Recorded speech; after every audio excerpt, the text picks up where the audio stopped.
अवधूत चिंतन श्री गुरुदेव दत्त श्री स्वामी समर्थ. मी शीतल तुमच्या सगळ्यांचं चॅनलमध्ये स्वागत करते. नॅचरल सुरुवात करते. म्हणजे प्रत्येकाच्या आयुष्यामध्ये एक गोष्ट खूप जास्त महत्वाची आहे. तर माझ्यापासून तुमच्यापर्यंत म्हणायला हरकत नाही, ती म्हणजेच काय, पैसा. त्याला लक्ष्मी सुद्धा म्हणायला हरकत नाही. तर ही जी गोष्ट आहे ती प्रत्येकाच्या आयुष्यामध्ये खूप जास्त वरच्या स्थानावर आहे असं म्हणायला हरकत नाही. कारण की आज बघायला गेलं त्या कलियुगामध्ये पैशाशिवाय कोणाचंही पान हलत नाही. एक छोट्यातली छोटी गोष्ट सुद्धा विकत आणायची म्हणजे तर पैसा हा लागतोच, प्रत्येकाला लागतो. आणि आज ती खूप मोठी गरज सुद्धा आहे, मूलभूत गरज म्हणायला हरकत नाही.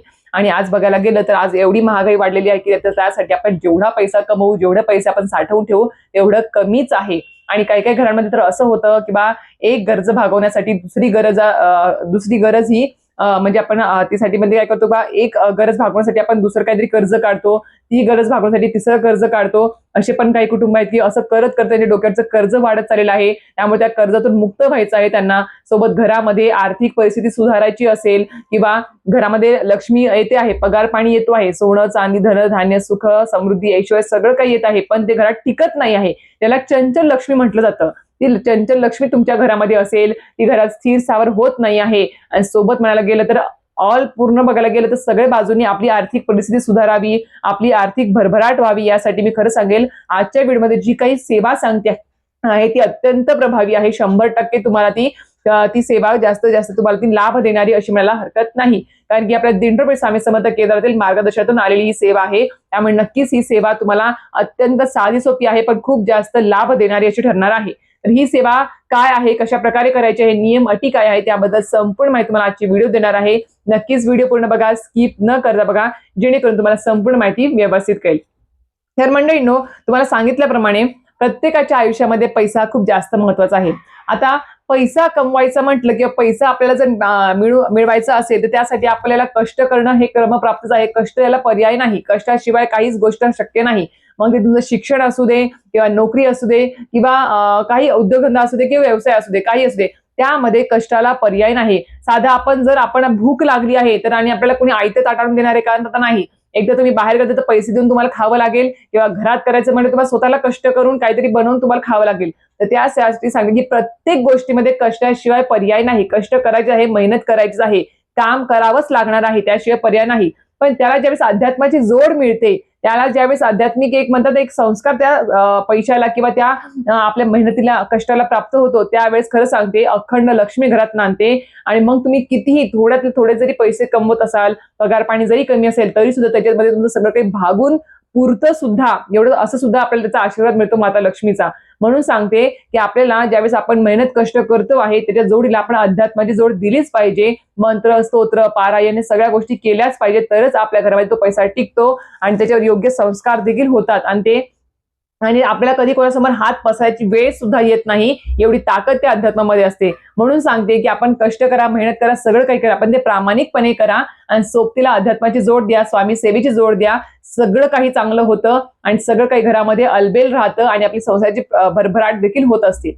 आता सगळ्यात महत्वाची गोष्ट तुम्हाला सांगितलं की आपल्याला आता घरात लक्ष्मी स्थिर राहण्यासाठी काय करायचं. तर सगळ्यात महत्वाची गोष्ट मी एक सांगेल आपल्याला, ती म्हणजेच काय, तर घर आधी आपलं स्वच्छ ठेवावं. हे घरातल्या महिलांनी सगळ्यात सोबत म्हणजे घरातल्या प्रत्येक व्यक्तीने याची काळजी घ्यावी की आपलं घर कसं स्वच्छ राहील, टापटीप राहील. नंतर घरामध्ये खंडीवर पसारा मांडलेला आहे, अडगळ साचलेली आहे, धूळ आहे, जाड्या जरमट आहेत आणि आपण अपेक्षा करतो की आपल्या घरामध्ये अष्टलक्ष्मीचा वास असावा. कसा होणार आहे? कारण की आपणास माहिती आहे की ज्यांचं घर स्वच्छ असेल, शांत असेल, पवित्र असेल, त्या घरामध्येच माता लक्ष्मी अष्टलक्ष्मीचा वास असतो. आणि ज्या घरामध्ये धूळ दरिद्री पसारा अडगळ सगळं काही असतं, त्या घरामध्ये फक्त आणि फक्त दरिद्रता आणि अलक्ष्मीच नांदत असते. तुम्ही कितीही सेवा करा, पारायण करा, काही करा, पण तुमचं घर जर स्वच्छ नसेल तर खरं सांगते तुमच्या घरात कुठलीही म्हणजे सेवा ती तुमची फलदायी ठरणार नाही. म्हणून आधी आपलं घर स्वच्छ ठेवण्याकडे लक्ष द्यायचं आहे. ते झालं, आठवड्यातून एकदा क्लीनअप डीप क्लीन करायचं आहे, बस एवढंच करायचं. असं नाही की रोज रोज फक्त चालता बोलता हात आपल्याला मारून घ्यायचा आहे. पण आपण डीप क्लिनिंग म्हणजे काय, घरातल्या अडगळीच्या वस्तू ज्या कामाच्याच नाही आहेत, रद्दी असेल, फाटलेले कपडे असतील, तुटलेल्या चपला असतील, बंद पडलेली यंत्र असतील, बंद पडलेले घड्याळ असतील, सगळ्या काही ज्या वस्तू आहेत त्या सगळ्या बाहेर काढून टाका आणि फक्त लागेल तेवढ्याच वस्तू घरामध्ये ठेवा. जेवढ्या व्यक्ती आहेत तेवढ्या व्यक्तींच्या लागेल तेवढंच सामान घरामध्ये ठेवा. उगीच फापट पसारा ठेवू नका घरामध्ये, जेणेकरून तो आपल्याला आवरायला पण अवघड जाईल आणि सोबत बघायला सुद्धा ते चांगलं वाटणार नाही आणि घरामध्ये जी काही सेवा करतो आहे ती सेवा सुद्धा लागू होणार नाही. म्हणून सांगते आहे. दुसरी गोष्ट येते ती म्हणजेच काय, तर आता माता लक्ष्मीची सेवा म्हणजेच आता फक्त केल्यानेच आपल्याला माता लक्ष्मी प्रसन्न होईल का, तर नाही. आपल्याला काय करायचं असतं, सगळ्यात महत्वाची गोष्ट मी सुरुवातीला सांगते. आता खूप जण काय करतात, एखादा व्हिडिओ बघितला, एखादी माहिती बघितली की बा याने आपलं कर्जमुक्त होतं, याने आपल्याला अखंड लक्ष्मी प्राप्त होते, तर आपण ती सेवा आता आजपासून सुरू करूया, कंटिन्यू तीच सेवा करूया.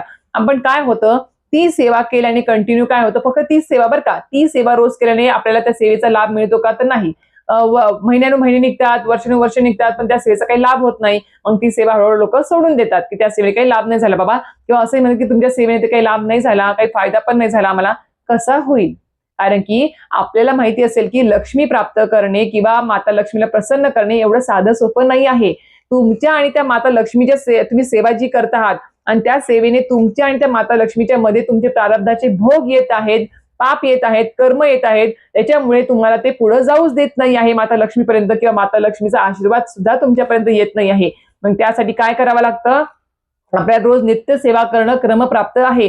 रोजच्या रोज नित्यसेवा झालीच पाहिजे, पंचमायज्ञ झालाच पाहिजे. वर्षातून एकदा, 2 वर्षातून एकदा कुळाचार आपल्या कुलदेवी कुलदेवतांचा झालाच पाहिजे. पितरांची सेवा सुद्धा झाली पाहिजे. ह्या जर गोष्टी केल्या तर खरं सांगते, तुमचे मागचे 7 जन्माचे जे काही तुमचे प्रारब्धाचे भोग असतील ते हळूहळू त्या नित्यसेवेने पंचमायज्ञाने कमी होतात. आणि मग तुम्ही जी काही सेवा घरामध्ये करता, जे काही पारायण करता, जे काही मंत्र स्तोत्र पठण करता, जी काही इच्छा व्यक्त करता, ती इच्छा तुमची पूर्ण होते आणि त्या सेवा सुद्धा तुमच्या फलदायी ठरतात, कारण की तुमचे प्रारब्धाचे भोग कमी होत असतात. आणि अशी कुठलीच व्यक्ती नाही आहे की जिला प्रारब्धाचे भोग भोगल्याशिवाय तिला मुक्तता आहे किंवा मोक्ष प्राप्त होणार आहे किंवा तिच्या सगळ्या इच्छा पूर्ण होणार आहेत. नाही, खरं सांगते, हे शून्य, म्हणजे यात काही सुद्धा तथ्य नाही आहे. तर तुम्हाला एकच सांगेल की तुम्हाला आधी तुमचे प्रारब्धाचे भोग भोगूनच संपवायचे आहेत, आणि ते तुम्हाला लवकरात लवकर भोगून संपवायचे असेल त्यासाठी तुम्हाला नित्य सेवा करणं रोज महत्वाचं आहे, पंचमायज्ञ करणं महत्वाचं आहे. ते केलं तरच तुमचे ते भोग कमी होतील आणि मग तुमच्या सगळ्या सेवा या फलदायी ठरतील. हे तुम्हाला मी सुरुवातीला सांगते. आता त्याच्यानंतर आता येऊ आता मेन मुद्द्यावर, की आपल्याला जी काही सेवा सांगितली आपल्या मार्गातून, ती म्हणजेच काय, कंटिन्यू सतत आपल्याला 16 दिवस ही सेवा करायची आहे.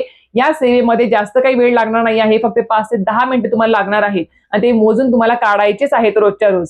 आता सेवा अशी आहे की आपल्याला रोज सकाळी आंघोळ झाल्यावरती पद्मासन, जे आपली आसन असतं, पद्मासन आसन, जे त्या अवस्थेत आपल्याला बसायचं आहे देवघरासमोर. सकाळी आंघोळ झाली, आपण आपलं शुचिर्भूत झालो, आवरलं की आपण देवघरासमोर बसावं, धूप दीप लावावी, आसनावरती बसायचं आणि पद्मासन अवस्थेत बसायचं आहे आपल्याला. आणि त्या अवस्थेत बसल्यानंतर आपल्याला एक लक्ष्मी स्तोत्र पठण करायचं आहे. आता तुमच्या देवघरामध्ये असेल किंवा तुमच्या हॉलमध्ये कुठे माता लक्ष्मीचा फोटो लावलेला आहे किंवा मूर्ती वगैरे असेल देवघरामध्ये किंवा श्रीयंत्र असेल, त्याच्यासमोर बसून तुम्हाला हे स्तोत्र पठण करायचं आहे. आता स्तोत्र काय आहे, तुम्हाला ते स्क्रीनशॉट मध्ये लावून देईल, तुम्हाला पिप करून देईल फोटो, तर तो तुम्ही स्क्रीनशॉट काढून घ्या आणि ते तुम्हाला रोज सकाळी आंघोळ झाल्यावरती तुम्हाला पठण करायचं आहे सतत 16 दिवस.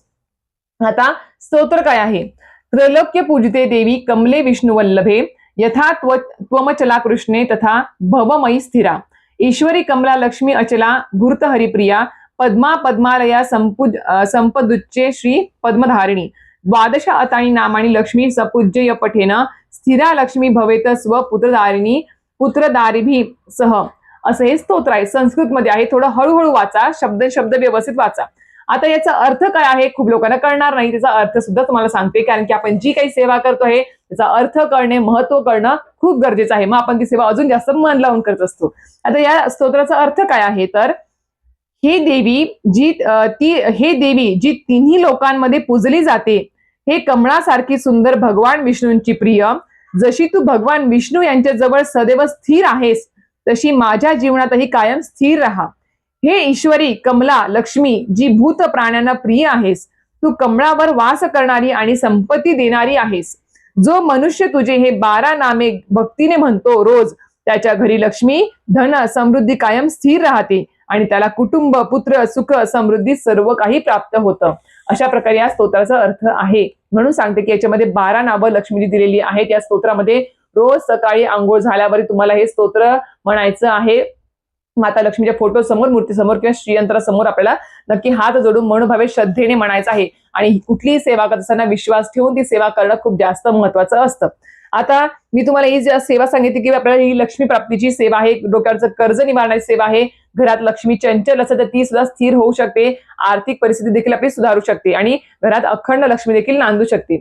आता हे झालं. अजून एक गोष्ट करायची ती म्हणजेच काय, थोडक्यात सांगते तुम्हाला, की आपण ज्यावेळेस आपल्या घरात पगार पाणी होतो बघा, 1 तारखेला, कोणाचा 30 तारखेला होतो, कोणाचा 6-7 तारखेला, कोणाचा 10 तारखेला होतो. तर ज्यावेळेस पगार होतो, पेमेंट होतो, अकाउंटला पेमेंट आला, की तो इकडे तिकडे कुठेही खर्च न करता त्यातली अर्धी रक्कम आपली घरी घेऊन यायची, कॅशमध्ये घेऊन यायची, आणि ती आणल्यानंतर आपल्या देवघरासमोर स्वामींच्या फोटो समोर असेल किंवा देवघरामध्ये आपण ती ठेवायची आहे, आणि त्याच्यावर पंचोपचार पूजा करायची आणि ते आपल्या सेवा करायची असते. म्हणजेच एक प्रकारच्या पगार पाण्यावर आपला संस्कार करायचे आहेत मंत्रस्तोत्राचे, आणि लक्ष्मी मातेचे स्तोत्र मंत्र पठण करायचे असतात. आणि ते केल्यानंतर आपण ती दुसऱ्या दिवसापासून आपण ती लक्ष्मी आपण खर्च करायला सुरुवात करायची असते. त्याच्यामुळे आपल्या घरामध्ये लक्ष्मी स्थिर स्थावर राहते. हा पण एक उपाय आहे. आता हा उपाय तुम्हाला सविस्तर जाणून घ्यायचा असेल, पगार पाणी झाल्यावर कशा प्रकारे संस्कार करायचे, तर मला कमेंट बॉक्समध्ये सांगा. याच्यावर व्हिडिओ बनवा, मी नक्की 100% याच्यावर व्हिडिओ बनवेल. जास्त काही अवघड नाही, सगळेजण ही सेवा करू शकतात. आणि हो, आजची सेवा जी सांगितली ती सगळेजण करू शकतात बरं का. विधवा आहे, मी कुमारिका आहे किंवा असं आहे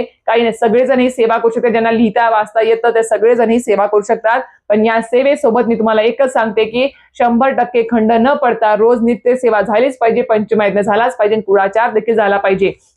या तर गोष्टी आहेच. प्रत्येकाच्या आयुष्यात लक्ष्मी, पैसा महत्वाचा आहेच, पण त्याच्यासोबतच प्रत्येकाने आपल्या आयुष्यामध्ये उत्तम आरोग्य, सुख, समाधान, शांती या गोष्टींकडे जास्त लक्ष द्या. कारण की हे जर आपल्या आयुष्यामध्ये असतील तर आपण खरं सांगते सगळं काही, सगळ्यात मोठे श्रीमंत व्यक्ती आपणच आहोत असं म्हणायला हरकत नाही. ज्याला रात्री शांत झोप देखील लागते, खाल्लं पिलं अंगी लागतं, निरोगी आहेत, समाधानी आहे त्या गोष्टीमध्ये, तर खरं सांगते त्याशिवाय, त्या व्यक्तीशिवाय कुठली श्रीमंत व्यक्ती या जगात नाही, मी असं म्हणायला हरकत नाही. आता करोडो रुपये आहेत, लाखो रुपये आहेत, तुम्ही कमवत आहात, दिवस रात्र मेहनत करत आहात, पण तुम्हाला असंख्य आजार जडलेले आहेत, रात्री शांत झोप लागत नाही, गोळी खायची गरज पडते किंवा इतर व्यसनांची गरज पडते, आणि मन स्थिर नाही आहे, सारखं धावतं आहे, आपलं एखादा माणूस आपल्या जवळ नाही आहे, त्या करोडोच्या संपत्तीमध्ये कोणी बोलायला माणूस नाही आहे, तर खरं सांगते तुमच्यासारखा गरीब व्यक्ती कोणी नसेल हे पण म्हणायला हरकत नाही. तर अशा प्रकारे आजची सेवा माहिती संपूर्ण सांगितलेली आहे. आणि नियम अटी तर तुम्हाला माहिती आहे की आपल्याला सेवाच कुठलीही चालू असताना परान्न वर्ज्य करावं, मांसाहार करू नये, या सगळ्या गोष्टी महत्वाच्या आहेत. आणि नक्की सांगते मनोभावे श्रद्धेने विश्वास ठेवून सेवा करा. हे जे स्तोत्र आहे ते माता लक्ष्मीला प्रसन्न करून घेणारं हे स्तोत्र आहे. आपल्याला त्याचा लाभ खूप छान असा मिळत असतो. फक्त सेवा आपल्याला कंटिन्युटी त्या सेवेमध्ये असली पाहिजे, एवढं लक्षात ठेवायचं आहे. आणि ज्यांना सकाळी वेळ मिळत नाही त्यांनी संध्याकाळी माता लक्ष्मीचं आगमन ज्यावेळेस होतं, धूपदीप आपण ज्यावेळेस संध्याकाळी लावतो त्यावेळेस जरी पठण केलं तरी सुद्धा चालेल. जास्तीत जास्त पठण करा. रोज एक वेळेस म्हणायचं आहे, एक पाठ करायचा आहे. जर तुम्हाला अजून म्हणायचं असेल, तुम्हाला वेळ असेल तर तुम्ही 16 वेळेस जरी म्हटलं तर अतिशय उत्तम. तर अशा प्रकारे संपूर्ण माहिती सांगितली आहे. तर आजचा व्हिडिओ माहिती आवडली तर नक्कीच व्हिडिओ लाईक, शेअर, सबस्क्राईब करायला विसरू नका. श्री स्वामी समर्थ.